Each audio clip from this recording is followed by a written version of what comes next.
So look, the key to finding an amazing career is to plan and prepare. So today we're going to discuss some of the key concepts and strategies so that you can land your dream job. So, planning your career can be both frustrating and exciting. So let's look at 5 key areas that you're going to need to consider to make sure that you plan efficiently. So here we have it, experience. Let's look at how experience is important to yourself, important to me, important to everybody. It's important to understand your experience, your past experience, particularly your past work experience. You can also add that university or school or, just general education. It's important to understand your experience because then you understand your strengths, or at least if you're picking something that's outside of your strengths, you know where your weaknesses are. It's important to understand who you are, what you can bring to your new profession, or where you're heading in terms of your new job. At number 2, we have personal satisfaction for the actual industry that you're stepping into. And let me elaborate on this. It might not be something that you've been told, but usually when you start in a particular industry, whether you're starting out at 18, for instance, if you started out in the crane industry, if you spend 2 years in the crane industry at 18, now you're 20, you're likely going to be within the construction and crane industry for the rest of your career.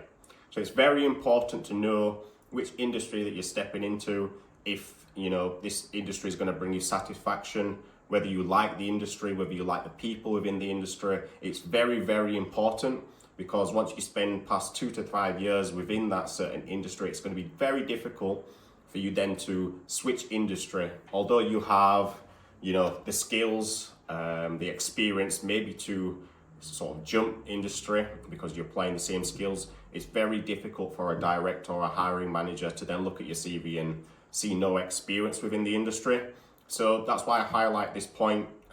It's not a point that a lot of people get told. It's not a big point that people admit. But if you speak to a lot of people out there that have got a lot of experience within their industry, it's much easier for them to stick within that industry with regards to salaries and other benefits, because they've got a lot of experience, and that is very, very much valued by hiring managers and directors within many industries. Another area to consider is your network. And as they always say, your network is your net worth. Something that I've learned in my career, my experience being in different industries, that your network can get you much further than your actual skills, certifications, your experience in the past, purely because a referral is the best type of, let's say, reference that you could possibly get.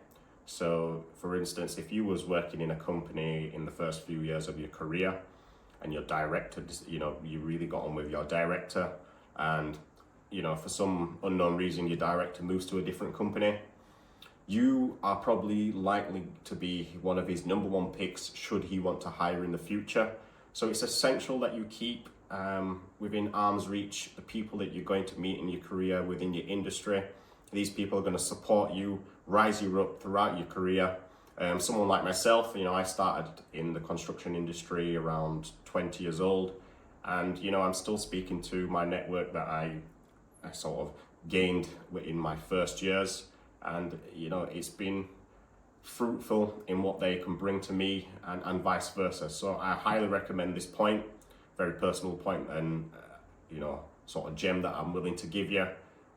So really take this into consideration moving forward when you're planning. So the next point is qualifications and road mapping out the certifications that you're going to need within the industry that you're stepping into, to make sure that you can attain the right skills and experience to actually acquire the job that you want.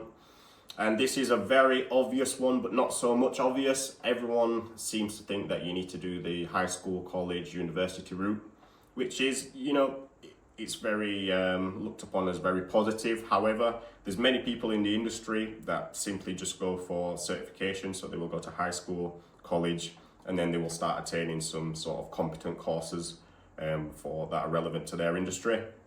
This is something that I highly recommend you do.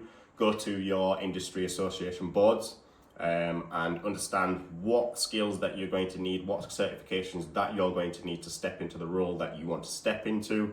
And like I say, these are mainly found on associations and industry boards, where they will have either CPDs or attainable certifications that you can take to make sure that you're taking the right steps to competence and compliance within your industry. Like I say, speak to people, understand what certifications they have, what courses they've done, how they've associated themselves to get the pre-nominals that they're using on their LinkedIn or email address. These are the things that you need to understand. You need to look at the personas that you want to be like, or the personas that are in the current jobs that you're in, that you're not in yet, that they're currently in, and make sure that your persona on paper aligns with somebody that you aspire to be like. Really great point to understand, because I feel a lot of people either go to college or don't go to university and think that this is the end of the road. They can't get any further, they can't gain any more qualifications, and it's all rubbish essentially.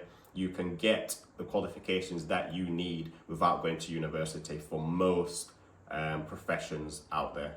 Just dig deep, look at the associations, look at the industry boards, and you'll find your roadmap in terms of qualifications. And my fifth and final point is milestones and goals. It's quite self-explanatory. Everything basically in life that you want to be successful at, you should have milestones and goals. These help you calculate and measure the chapters that you've completed along your journey, and gives you something to celebrate along your journey as well. The reason I say, and it's not just me, I'm channeling books that I've read and mentors that I've listened to, it's very motivating for yourself to have goals and milestones, to make sure that you're working hard and you're achieving your goals and milestones, and it helps you understand where you're at in your journey and how to get to the next milestone or step. And there we have it, people. There are my 5 top steps, personal steps, to making sure that you craft the right plan to land your dream job or position. Make sure you comment, like, and subscribe in the comment section below. Thanks for tuning in, and it's CJ Relovia Recruitment tuning out. Stay tuned for the next video session.